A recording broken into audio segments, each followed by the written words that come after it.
بسم اللہ الرحمن الرحیم۔ سبق نمبر 2، بے، پے، تے، ٹے، سے۔ بے سے بستہ، بے سے بکری، پے سے پتنگ، پے سے پنکھا، تے سے تالا، تے سے تتلی، ٹے سے ٹماٹر، ٹے سے ٹی وی، سے ثمر، سے ثمر۔ طالب علموں کو بتایا جائے کہ ثمر کے معنی پھل ہے۔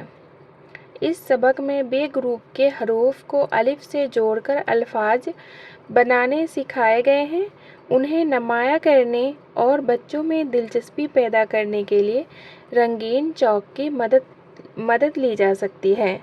با، بابا، بات، باٹ، پا، پاپا، پات، تا، تاب، تاپ، ٹا، ٹاٹا، ٹاٹ، سا۔